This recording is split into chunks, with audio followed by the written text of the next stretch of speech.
Di akhirat kelak, ulama akan membawa pahala ilmunya. Ahli salat akan membawa pahala salatnya. Ahli puasa akan membawa pahala puasanya.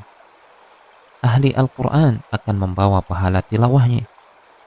Sementara ahli sedekah akan membawa semua pahala ahli ilmu, ahli salat, ahli puasa, dan ahli Al-Quran.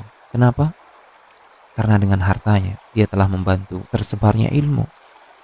Dengan hartanya dia telah membantu pembangunan atau renovasi masjid, tempat ahli salat melakukan salat.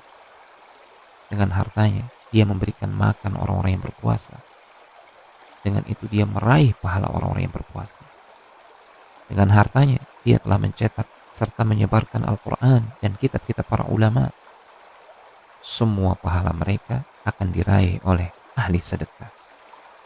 Wallahi, demi Allah, kelak di akhirat, ahli sedekah adalah orang yang paling bahagia dengan pahala sedekahnya. Pahala besar yang tidak dia sangka-sangka.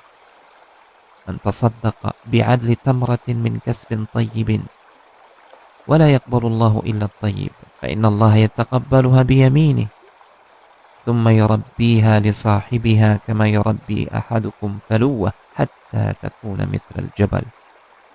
Barang siapa bersedekah walau hanya senilai 1 biji kurma dari hartanya yang baik, dan Allah tidak menerima kecuali dari yang baik saja, maka Allah akan menerima sedekah tersebut dengan tangan kanannya.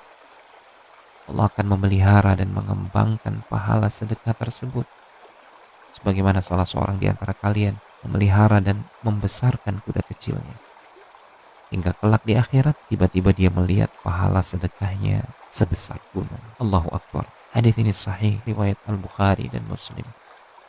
Lihat, Allah Subhanahu wa taala tidak melihat seberapa besar yang kita sedekahkan, namun Allah melihat ketakwaan hati kita. Ketika kita berkorban di jalan Allah Subhanahu wa taala, sekecil apapun itu, Allah akan memeliharanya, Allah akan mengembangbiakkannya menjadi besar, jauh lebih besar dari apa yang kita bayangkan. Untuk itu, berinfaklah, berikanlah sedikit harta kita untuk membantu saudara-saudara kita, membantu orang-orang yang berjuang di jalan Allah Subhanahu wa taala, membantu mereka, para tenaga medis di tengah wabah ini, membantu mereka, para relawan sosial yang berada di garis depan, yang bahkan mempertaruhkan kesehatan dan jiwa mereka bahkan untuk menolong sesama. Ambillah bagian, jangan ketinggalan kereta, jangan menyesal ketika orang-orang berbahagia dengan pahala sedekahnya, sementara kita hanya meratap penuh sesal